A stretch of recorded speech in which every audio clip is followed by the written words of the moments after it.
Right now at 5, we are live over a warehouse fire in California, and right now authorities are urging the residents to evacuate as some of the flames and smoke spread. The schoolworm outbreak is growing right now. We'll share the latest effort to stop it. And pick up the phones and give us a call. Our Nourish North Texas telethon is happening right now. Just one kind donation can help North Texans facing hunger tonight. Phone lines are open. Right now, you can donate as well online. But first, the 2026 FIFA World Cup tournament is officially underway, and it's setting up to be an incredible 6 weeks. It's going to be an incredible month. We're going to see such high-level soccer. So many different types of people from so many different walks of life. The opportunity to represent my nation, in front of a home crowd is going to be something special for me. I'm hella hyped for this World Cup. I'm just looking forward to the competition. Some of the games in the opening round are incredible.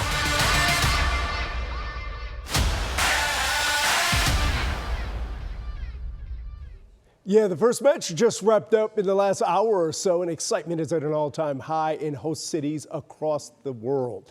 North Texas is hosting FIFA's International Broadcast Center, the Fan Fest, and more matches than any other site, and we're ready to show you how it's impacting the Metroplex. From watch parties at Clyde Warren Park to a western base camp at the stockyards with cattle drives and rodeos. Here's an aerial view of what's happening right now in South Dallas. The Fan Fest is now underway at Fair Park.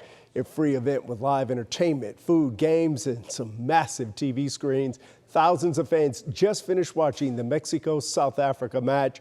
The Mexican national team is known as El Tri for the 3 colors of its national flag. They opened the tournament by beating South Africa at the iconic Estadio Azteca 2-0. Thank you for joining us. I'm Chris Lawrence. Mexico's opening win is an incredible way to kick off the tournament, not only for the country itself, but all the Mexican-American fans here in Texas, too. Mitty Hicks has been at the center of the excitement all afternoon. What's it like at Clyde Warren Park? Yeah, well, good afternoon, Chris. Let me just start off by saying it is a hot day here in Dallas, and I expected more people to be inside watching the game in the AC, but boy, I could not have been more wrong. Clyde Warren Park was packed with fans as early as 9 a.m. The people we spoke to say they got here as early as 9 a.m. to get a good spot here. And of course, when you have a festive event like this, people come dressed for the occasion, right? We saw people in some really cool costumes, including cool hats. They had their flags draped over them. And of course, the World Cup comes every 4 years. And for some of the people that we spoke to, it's a really emotional time. Take a listen. I've been growing with my dad, watching every World Cup since 2010. So you get emotions, you feel part of your country, and you feel happy. It's like the best feeling right now. It's almost like my second time actually watching the World Cup live with Mexico, so it really means a lot. No better feeling. No better feeling like anything else. I put this over anything else, to be honest.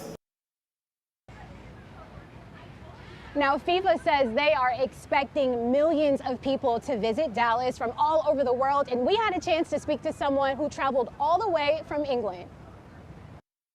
The World Cup is almost like a once-in-a-lifetime opportunity to actually get to see it live, and to be in the country where it's being hosted as well.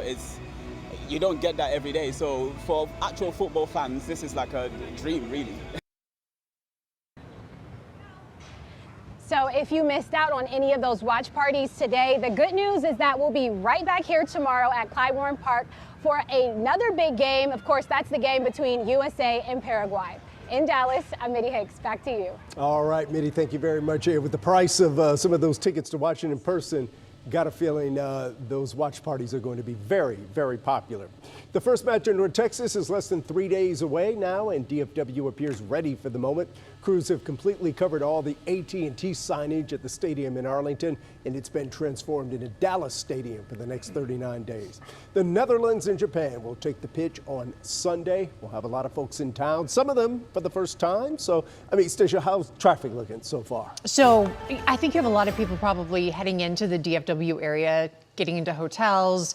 Saturday, you can expect Arlington to be pretty busy. Yeah, no, you're going to be working here helping Are folks you get working this around. weekend? Let me clarify.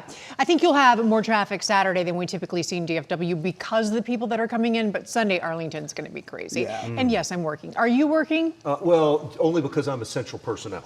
Okay. I am working, and there's a chance of rain on Sunday. Oh. Did you know that, Stacia? I was thinking about calling in sick on Sunday.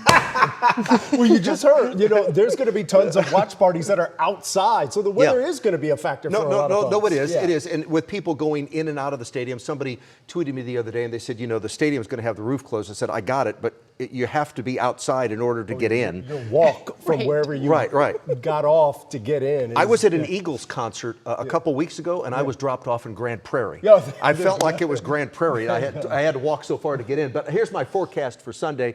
If you're heading out, there's a chance of. Now, I'm not going to rule out a chance of rain in the morning. It's just some scattered showers around in the morning, but there could even be a few thunderstorms as we head through Sunday afternoon. Beginning at 12, it's 85 degrees. It's not a hot day for us this time of year in Texas. We'll have a high temp around 90 degrees or so, but we will have lots of cloud cover, and we do have a chance of rain as you're heading into the game and as you're heading out of the game. And I even have a chance of rain overnight tonight.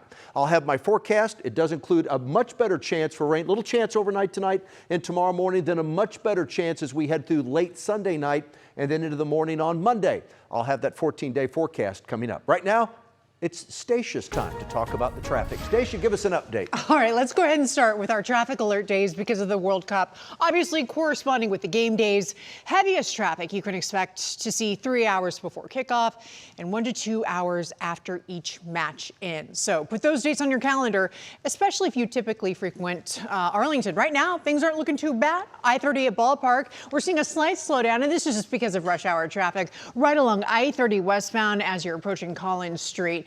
Just checking out the rest of Metroplex, we do have some issues that I'm going to show you in a second. I also want to point out that by Sunday, you can expect these roadways, in addition to all the game days that we see through July. Those include I-30, basically this portion around Dallas Stadium, 360 Collins Street and Randall Mill Road. We do have a little bit slower traffic right along I-20. This is in Parker County, right at the Parker-Tarrant County line.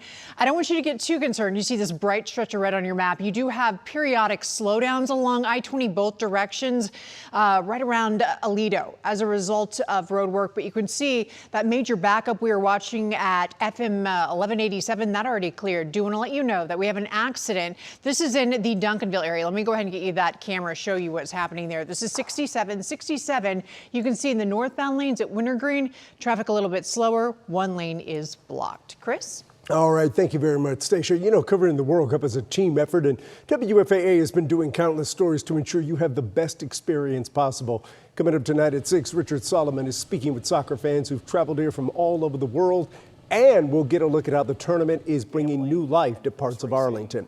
Those stories and more right after World News Tonight. You can watch more content about rideshare options, FanFest, and the makeover of AT&T Stadium on WFAA+. All that content is on demand. You can watch our streaming app for free on your TV. All right, want to get you out now to the breaking news that we started with. This is a massive fire burning at a business park in Tracy, California. That's in the Bay Area. This fire just started within the last hour or so. At this point, impossible to determine what caused it or if anyone is still inside. Well, of course, we'll keep an eye on it, and we'll bring you some updates as soon as we learn a bit more information. The Department of Agriculture just released millions of sterile flies in South Texas to stop an infestation of New World screwworm. Authorities have now confirmed 7 cases in Texas and New Mexico, some of them hundreds of miles apart, in 5 cattle, 1 goat, and a dog. The parasitic fly had been eradicated from the U.S. for decades. Now that it's back, state and federal officials are working together to curb the spread. We've increased staffing, again, just USDA, by over 1,000% just in the last year. Since February of this year, we've released 142 million sterile flies here in Texas on this side of the border, again, preparing for this moment in time. Beef prices are at an all-time high due to a combination of severe drought and smaller herds. But some good news to take away: agriculture experts don't expect this outbreak to send prices any higher than they already are. Just hours after threatening to launch major strikes in Iran, President Trump is walking back his latest threat. He posted on social media that after high-level talks between negotiators on both sides, he's canceled a planned strike on Iran's Karg Island. The mainland coast of Iran is so shallow it can't accommodate most tankers, so Karg Island is the primary export hub for 90% of its crude oil. The president says they've just negotiated a complete ceasefire, and we're working to learn the details of that deal.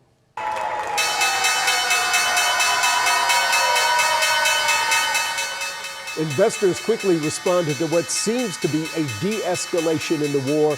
There was a big rebound on Wall Street. The Dow, NASDAQ, and S&P 500 all had their best day since April 8th. It was an especially big turnaround for the Dow, which on Wednesday suffered its worst day since last fall.